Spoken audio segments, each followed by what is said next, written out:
SEO টিউটোরিয়ালের এই পর্বে আমরা এসইওর গুরুত্ব সম্পর্কে জানব। প্রথমেই আমরা সার্চ ইঞ্জিন ল্যান্ড.com এর দেয়া একটি ছোট্ট স্ট্যাটিস্টিক্স দেখে নেই। গত 2016 সালে এসইওর টোটাল গ্লোবাল মার্কেট সাইজ ছিল অ্যারাউন্ড 65 বিলিয়ন মার্কিন ডলার, তার মানে হচ্ছে 6500 কোটি মার্কিন ডলার। এবং তাদের দেওয়া তথ্য অনুযায়ী ধারণা করা হচ্ছে আগামী 2020 সাল নাগাদ এসইওর টোটাল মার্কেট সাইজ হবে অ্যারাউন্ড 79 বিলিয়ন মার্কিন ডলার বা 7900 কোটি আমেরিকান ডলার। বাংলাদেশি টাকায় যা কনভার্ট করলে কয়েক লক্ষ কোটি টাকার সমান। এখন গত পর্বে আমরা দেখেছি আমাদের ওয়েবসাইট থাকবে, সেই ওয়েবসাইটটা গুগলে সার্চ করলে পাওয়া যাবে। এই হচ্ছে মূলত এসইওর মেইন থিম বা মেইন ভিত্তি। এই ছোট্ট একটা বিষয়কে কাজে লাগিয়ে কেন তাহলে পৃথিবীতে এত বড় একটি ইন্ডাস্ট্রি গড়ে উঠেছে? আপনি চিন্তা করতে পারেন কয়েক লক্ষ কোটি টাকার ইন্ডাস্ট্রি হচ্ছে এই সার্চ ইঞ্জিন অপটিমাইজেশন। তাহলে কি এমন রহস্য আছে এই এসইওর পেছনে, এবং মানুষ কেন এসইওর পেছনে প্রতি বছর এত টাকা খরচ করছে? তো চলুন রহস্যটি উন্মোচন করা যাক।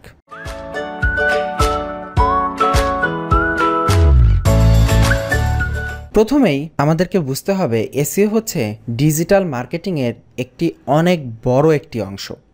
তার মানে এসইও মূলত একটি মার্কেটিংয়ের পার্ট। তো এসইও শিখতে গেলে আমাদের মার্কেটিং সম্পর্কে ধারণা অবশ্যই রাখতে হবে। তো এসইওর গুরুত্ব বোঝার জন্য চলুন আমরা প্রথমে একটু ট্র্যাডিশনাল মার্কেটিং সিস্টেম নিয়ে আলোচনা করি, বা ট্র্যাডিশনাল অ্যাডভার্টাইজিং সিস্টেম নিয়ে। যেমন আমরা ছোট থাকতে নিউজ পেপারে বিজ্ঞাপন দেখেছি, টিভিতে বিজ্ঞাপন দেখেছি, বিলবোর্ডে বিজ্ঞাপন দেখেছি। এই বিজ্ঞাপনগুলো সাধারণত কেমন হয়?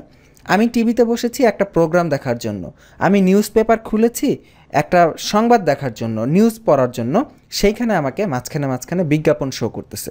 আমি কি আসলে এই বিজ্ঞাপনগুলো বলেছি নিউজ পেপার কোম্পানিকে যে আমাকে বিজ্ঞাপন দেখাও?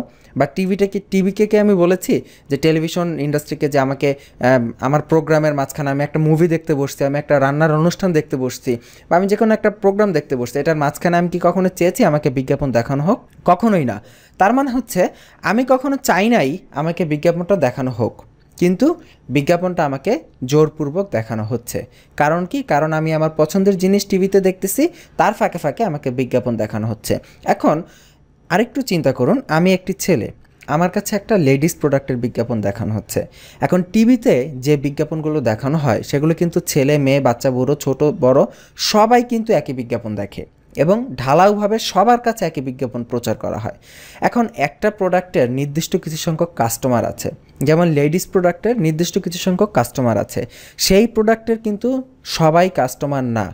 সবাই কাস্টমার না হওয়া সত্ত্বেও যেহেতু আর কোনো উপায় নেই, সো দ্যাটস ওয়াই টিভিতে নিউজ পেপারে এই অ্যাডগুলো সবাই দেখে। এতে করে যেটা হয়, সবাই কাস্টমার না এবং সবাই প্রোডাক্টটি কেনেও না, এবং পুরো বড় একটা মার্কেটে দেখানো হচ্ছে, যার জন্য অ্যাডভার্টাইজিং কস্ট অনেক বেড়ে যাচ্ছে। কিন্তু আমি টার্গেট করতে পারতেছি না যে আমার কাস্টমারদেরকে আমি স্পেসিফিক্যালি দেখাতে পারতেছি না। এটা হচ্ছে আমাদের ট্র্যাডিশনাল মার্কেটিং সিস্টেমের সবচাইতে বড় দুর্বলতা, এবং এখানে প্রচুর টাকা ওয়েস্ট হয়। কিন্তু এসইওর ক্ষেত্রে ব্যাপারটা কেমন হয়? এসইওর ক্ষেত্রে যেমন আমি আপনাকে একটু আগেই এক্সাম্পল দিয়েছি যে আমার ল্যাপটপ কেনা প্রয়োজন, আমি ল্যাপটপের প্রাইস জানতে চাই। সেই ক্ষেত্রে আমি কি করলাম, গুগল ওপেন করলে গুগলে সার্চ করলাম যে ল্যাপটপ প্রাইস ইন বাংলাদেশ। তখন গুগল বাংলাদেশি ওয়েবসাইটগুলো আমার সামনে নিয়ে আসলো। এখন আমি চাইলে সেই ওয়েবসাইটগুলোতে প্রবেশ করে ল্যাপটপের প্রাইস সম্পর্কে জানতে পারি। এইখানে ধরুন ফর এক্সাম্পল আমি প্রথমে যে ওয়েবসাইটটি এখানে দেখতে পাচ্ছি rayanscomputers.com, এই ওয়েবসাইটটিতে যদি আমি এখানে প্রবেশ করি, এখন আমি রায়ান্স কম্পিউটারের ওয়েবসাইটে আছি google.com-এ সার্চ করার মাধ্যমে। এখন এই রায়ান্স কম্পিউটারের যারা ওয়েবসাইটের যারা কর্তৃপক্ষ, তারা দেখতেছে যে আমার ওয়েবসাইটে একজন লোক ঢুকেছে ঢাকা থেকে, ল্যাপটপ কম্পিউটারের দাম দেখতেছে। এখন এই যে আমি তাদের ওয়েবসাইটে ঢুকলাম, এটা কিন্তু সম্পূর্ণরূপে আমার নিজের প্রয়োজনে ঢুকেছি, এবং আমার ল্যাপটপের প্রতি ইন্টারেস্ট আছে দেখেই আমি গুগলে ল্যাপটপ প্রাইস লিখে সার্চ করেছি এবং তাদের ওয়েবসাইটে প্রবেশ করেছি। তার মানে ট্র্যাডিশনাল মার্কেটিং সিস্টেমে আপনার প্রোডাক্টের প্রতি মানুষের ইন্টারেস্ট থাকুক বা না থাকুক, আপনি আপনার প্রোডাক্টের বিজ্ঞাপন সবার কাছে নিয়ে যাচ্ছেন। কিন্তু এসইওর ক্ষেত্রে কাস্টমার তার নিজের যখন ইচ্ছা হবে, নিজের যখন জানার প্রয়োজন হবে, তখনই মাত্র সে গুগলে সার্চ করে আপনার ওয়েবসাইটে ঢুকতেছে। তার মানে ব্যাপারটা পুরো উল্টা। এই ক্ষেত্রে আপনার ওয়েবসাইটে যে লোকগুলো আসতেছে সেগুলো হচ্ছে সুপার লেজার টার্গেটেড ট্রাফিক মানে হচ্ছে যে লোকগুলো আপনার ওয়েবসাইটে প্রবেশ করে তাদেরকে ট্রাফিক বা ভিজিটর বলা হয়। আশা করি মেইন যে ডিফারেন্স দুইটা মার্কেটিং ইন্ডাস্ট্রির মধ্যে কিছুটা হলেও আপনি ক্যাচ করতে পারতেছেন। আপনার সুবিধার জন্য আমি আরেকবার রিপিট করছি।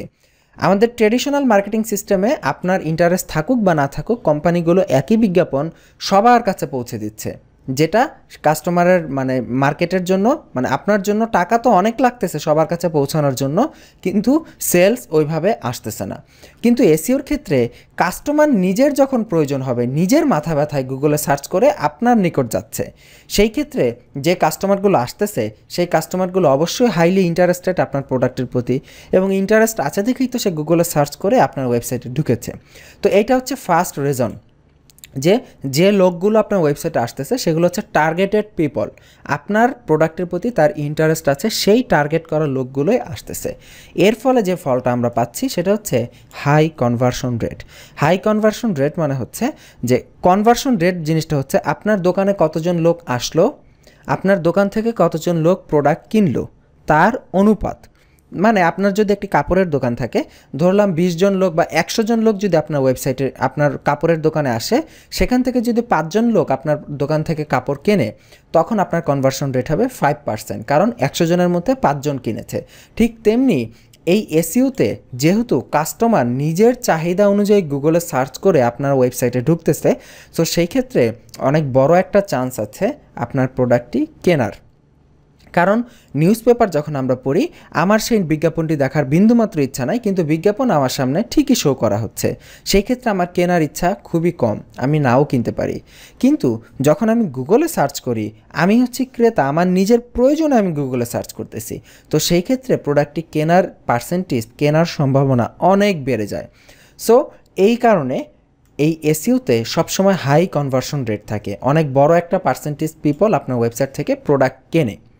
এখন আপনি বলতে পারেন, ভাই এসইও কি সবসময় শুধু প্রোডাক্টেরই হয়, অন্য কিছুর হয় না? হ্যাঁ, আপনার ওয়েবসাইটে যে আপনি সবসময় প্রোডাক্টই সেল করবেন এমন কোনো কথা নাই।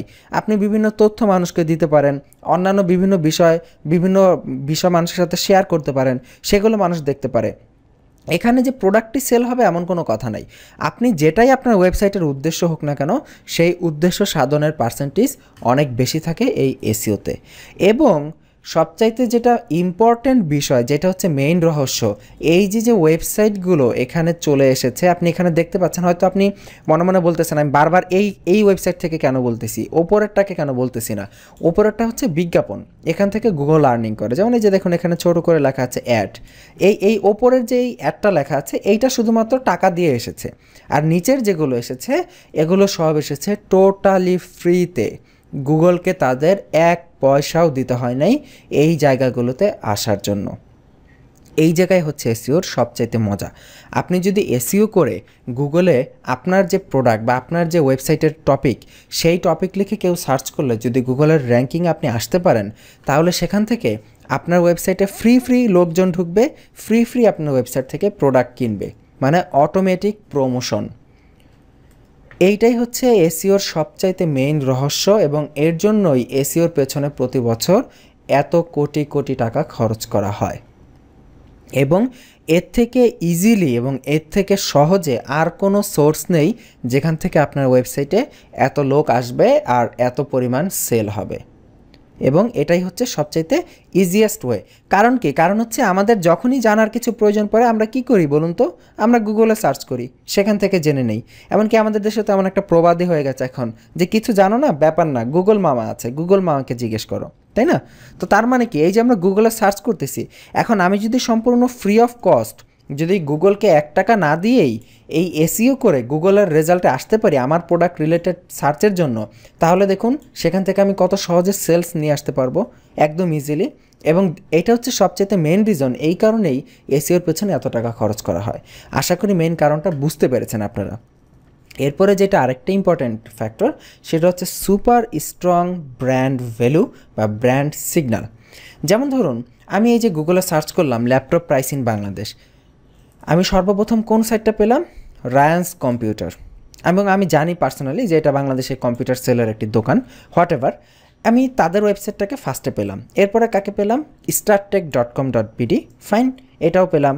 এরপরে পেলাম bdstall.com, এরপরে পেলাম smartbt.com ইত্যাদি। যে এই যে আমরা যে ব্র্যান্ডগুলো আমি গুগলে সার্চ করে প্রথমে দেখতেছি, এই যে আমি 1 নম্বরে রায়ান্স কম্পিউটারের ওয়েবসাইটটি দেখলাম, যখনই আমি কম্পিউটারের মার্কেটে যাব, আমি কিন্তু আমার নিজের অজান্তেই রায়ান্স কম্পিউটারের শোরুমটা খুঁজব, কারণ আমি নিজে সার্চ করে তাদের ওয়েবসাইটটা পেয়েছি এবং তাদের ওয়েবসাইট সম্পর্কে আমি আগেই পরিচিত।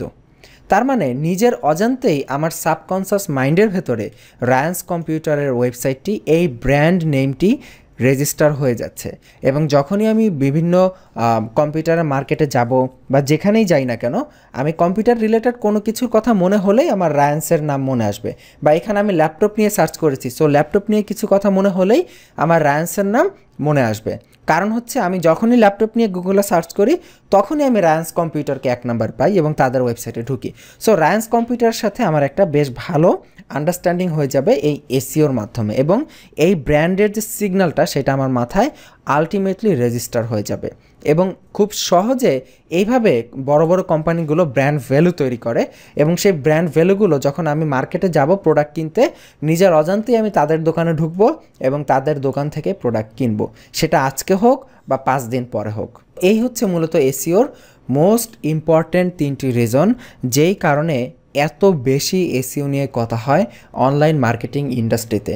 এবং সত্যি বলতে অনলাইন মার্কেটিং ইন্ডাস্ট্রি এসইও ছাড়া কল্পনাই করা যায় না। তো ভিডিওটি যারা শুরু থেকে শেষ পর্যন্ত মনোযোগ দিয়ে শুনলেন, আমি মনে করি যে এসইও কেন গুরুত্বপূর্ণ সেটা বুঝতে আপনার আর কিছু বাকি নেই। এবং সত্যি বলতে কি, যে এসইও আমরা অনেকেই শিখি, অনেক কোর্স দেখি অনলাইনে, কিন্তু এসইওটা আসলে কেন মানুষ এত এসইও নিয়ে নাচানাচি করে, কেন এত এসইও এসইও এসইও, যেদিকে তাকাবেন সেদিকেই এসইও, এবং সত্যিকার অর্থেই এসইওটা কেন এত প্রয়োজন হয়, সেই বিষয়টা যদি খুব ভালোভাবে আপনার জানা না থাকে, তাহলে হয়তো আপনি এসইও শিখে যাবেন, এসইও করেও যাবেন, কিন্তু এইটার পেছনে যে অনেক বড় একটা বিজনেস প্ল্যান করা যায়, অনেক বড় বিজনেস এস্টাবলিশ করা যায় নিজের সামান্য একটু ইচ্ছাশক্তি থাকলেই, সেইটা কিন্তু আপনি কখনোই বুঝে উঠতে পারবেন না।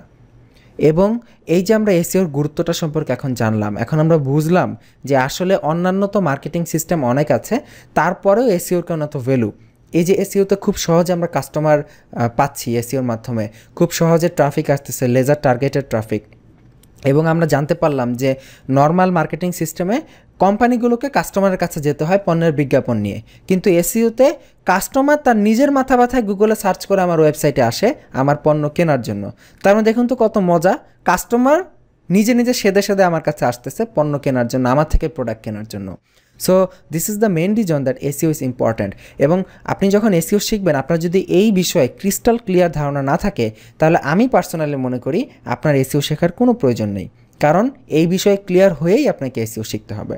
অ্যান্ড আই হোপ এই ভিডিওটি যারা দেখেছেন তাদের এই বিষয়ে আর কোনো কনফিউশন থাকার কথা না।